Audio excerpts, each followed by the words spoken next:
안녕하세요. 빡친 변호사입니다. 오늘도 사기 관련된 그 판결을 좀 봐보려고 하는데요. 판결을 보기 전에 이게 제가 유튜브 한지 한 5개월? 5개월 됐나?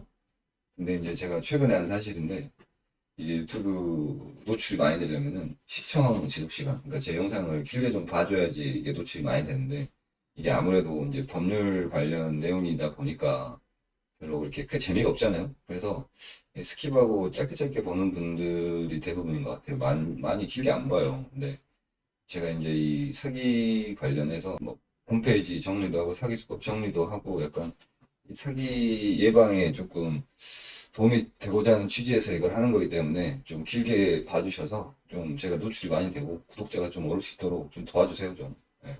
그래야지 저도 뭐 좀 할 맛이 날 거 아니에요. 그래서 길게 좀 봐주시고. 예. 그래서 그런 취지에서 제가 원래 영상을 찍을 때 이게 이 사기 수법 관련된 형량을 바로 이렇게 보여드렸었는데 이거 약간 퀴즈식으로 해서 맨 마지막에 보여드리는 걸로 하겠습니다. 그래서 궁금하면은 끝까지 좀 봐주세요. 돌려서 스킵해가지고 끝에만 보는 거를 뭐 막을 수는 없죠. 그렇게 하는 건 어쩔 수 없지만 되도록이면은 네, 길게 좀 봐주셨으면 좋겠어요. 그래서 오늘 볼 판례는 이게 대출 사기예요. 중고 차량을 구입할 때 이제 대출을 받잖아요. 근데 그 대출 과정에서 서류를 위조한 수법인데 이제 이 사기꾼 이 새끼가 서류를 위조하고 뭐 대역을 세우고 막 이 짓을 해가지고 대출을 받아서 금융기관으로부터 그 대출금을 편취한 사례입니다. 네, 범죄 사실을 봐보면은 네, 이제 이 사기꾼 얘가 그 신불자였나 봐요. 그래서 자기 명의로 대출을 받을 수 없자 피고인의 어머니인 B로부터 동의받은 사실이 없음에도 어머니 명의로 대출받아 자동차를 구매하기로 마음먹었다. 얘도 그런 새끼네요. 네. 이렇게 어머니를 팔아먹는 데만 모르겠어요. 불효자 새끼네, 이거 아주. 그래서 이제 범죄 사실이 뭐 사기를 봐보면은 피고인은 성명불상의 여성으로 하여금 B가 자기 어머니죠. 어머니 행세를 하게 했다는 거예요, 결국에는. 그래서 대출회사한테 뭐 이런 조건으로 해가지고 대출 약정을 체결했다는 거죠. 2020년 3월 17일에. 그러니까 이 대출회사 직원은 이 성명불상의 여성이 그 피고인, 이 사기꾼의 어머니인 걸로 착각을 했다는 거죠. 그래서 대출 계약을 체결했고. 근데 이제 여기에서 보면은 여기 성명불상의 여성이라고 나오잖아요. 이 성명불상의 여성은 결국에는 이 사기꾼 얘의 부탁을 받고 사기꾼의 어머니 행세를 한 거잖아요. 그러니까 얘도 그 사기를 치는데 공모를 한 거죠, 사실. 근데 여기에 보면 성명불상이라고 나온 이유는 아마 이제 수사 과정에서 이 성명불상 여성에 대해서는 수사가 안 됐으니까 아마 이렇게 나왔겠죠. 사실 원칙적으로 한다고 하면 얘도 이 여자 성명불상의 여자도 공범으로 처벌하는 게 맞겠죠. 근데 이거는 이제 이론적인 거고 수사 실무나 현실에서는 일이 많기 때문에 이렇게 그냥 넘어가는 경우도 많아요. 그래서 근데 알고 실제로는 피고인 얘가 사기꾼이 피고인 어머니 B로부터 대출 관련 동의를 받은 사실이 없었다는 거죠. 그래서 6,800만 원을 그 강조은행 계좌로 입금 받은 다음에 승용차 매매 대금을 지급하게 했다. 어떻게 어머니 명의로 대출 받아서 차를 살 생각을 했지? 이게 무슨 차였는지 되게 궁금하네요. 그래서 이제 방금 이게 사기라는 거고 두 번째 업무방해를 보면은 어 이렇게 대출 약정을 체결했잖아요. 아까와 같이 그 무렵 피고인의 처제인 I로부터 피해자 회사로부터 계약자 본인 및 계약 체결의 진위를 확인하는 전화를 받아 B가 대출 계약을 체결했다는 취지로 회신하게 하였다. 그러니까 이것도 아마 지금 보통 대출 계약을 체결하면은 대출 금융기관에서 그 대출 채무자한테, 대출 계약자한테 뭐 소위 말하는 해피콜? 실제로 뭐 대출 받은 사실인지 개인정보 수집하고 뭐 이런 거 하잖아요.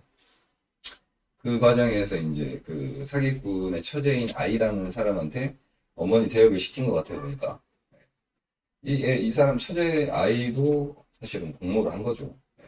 이런 부탁 받으면 해주면 안 되는 거죠, 당연히. 아이라는 사람도 처벌을 받았는지 모르겠어요. 아마 안 받았을 것 같은데. 그렇게 해서 이제 이 피해자 회사의 대출 계약 체결 및 관리 업무를 방해했다. 그리고 이제 세 번째 범죄 사실이 성능섭이죠. 자동차 대출 관련 서류를 위조를 했는데, 이제 어떻게 위조를 했냐면은, 아까 했던 것처럼 어머니로부터 이 대출 관련, 자동차 대출이나 중고차 구매 관련돼서 동의를 받은 사실이 전혀 없죠. 근데 그렇게 해가지고 이제 뭐 어머니 도장을 찍어버리고 이렇게 해서 행사할 목적으로 그 피고인 어머니 비명의 금융신청서, 오토론 약정서, 확약서, 중고차 인수증 총 4매를 위조했다는 거예요. 그리고 위조를 하고 중고차를 매수를 할 때 인감증명서가 필요하죠. 그 인감증명서를 그것도 이제 위임장을 위조를 해가지고 대리 발급을 받았다는 거예요. 보면은 어머니 B로부터 위임받은 사실이 없음에도 불구하고 위임장 양식의 위임자 B, 위임자를 그 사기꾼의 어머니, 그리고 대리인 A, 위임 사유 병원 입원으로 고동 불편이라고 기재한 다음 B 도장, 어머니 도장을 갖다 찍어버렸다는 거죠. 그래서 B 명의의 인감증명서 발급, 위임장 한 매를 위조했다. 이 위조한 그 위임장을 가지고 행사했다는 거죠. 그래서 대출 계약서 위조에 행사하고 그 위조 위임장을 행사해서 인감증명서를 발급을 받고 그렇게 해가지고 어머니 명의로 해서 대출을 받고 그 돈을 가지고 차를 샀다는 거죠. 그렇게 해서 이제 양형 사유를 보면은 피고인이 위조한 문서를 행사하고 다른 사람을 하여금 비인 것처럼 이제 대역을 세웠다는 거죠. 피해자 회사 대출 금융기관을 기망해서 피해 금액 6,800만 원이고 피해자 회사가 피고인 처벌 원하고 있고 그리고 피고인이 동일한 수법에 의한 사기 범행으로 경찰 조사를 받은 이후에도 이 사건 범행을 저지른 점. 이 새끼가 간이 배 밖으로 나왔네요. 근데 이런 새끼들이 참 많아요. 이런 사기꾼들이. 그러니까 이게 뭐 법이 개판이라서 그런지 사기 처벌이 너무 약해서 그런지 이 수사를 받고 있고 재판을 받고 있는 중에 동일한 사기를 치는 새끼들이 존나게 많습니다. 그런 새끼들이. 근데 그거에 대해서 별다른 이렇게 제재나 이런 게 없어요.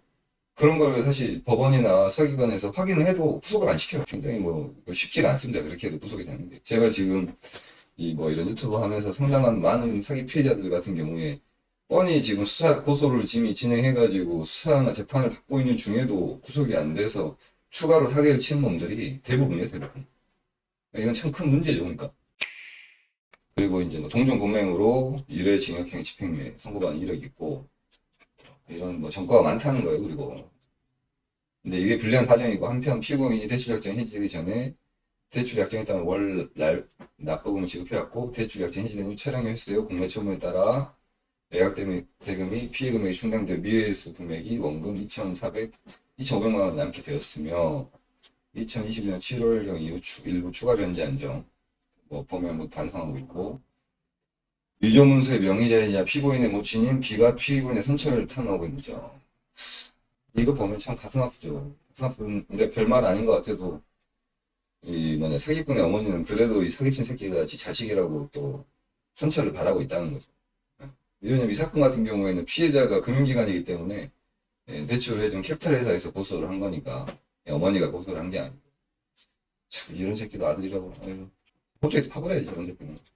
그렇게 해서 지금 이제 형량이 선고됐는데 어느 정도 형량이 선고됐을지 한번 생각을 해보십시오. 영상 말미에 정답을 이렇게 말씀드릴게요. 근데 이게 지금 대역을 세우고 사문서까지 위조를 해서 피해 금액이 6,800, 7천만 원 적은 돈이 아니잖아요. 근데도 실형이 나왔을까요? 안 나왔을까요?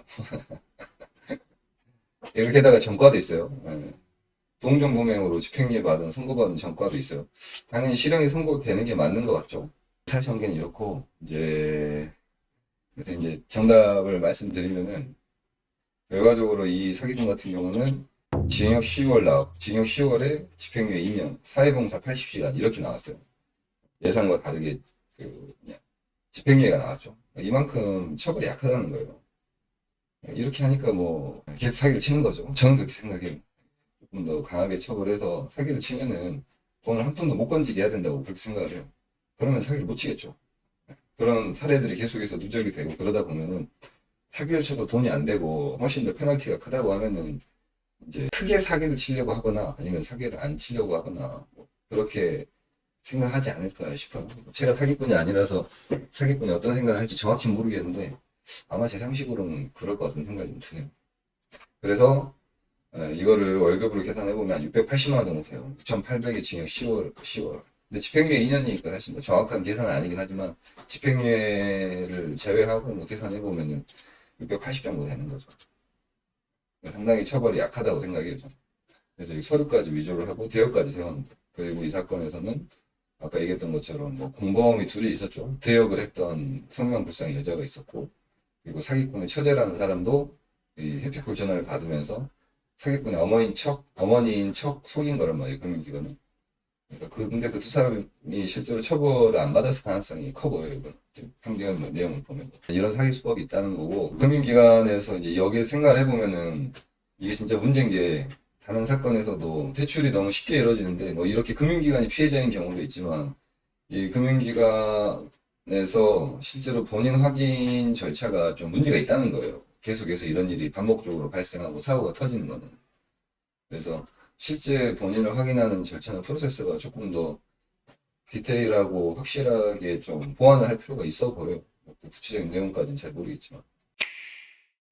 하여간 오늘도 영상 봐주셔서 감사하고 감사합니다. 구독 눌러주시면 고맙겠습니다.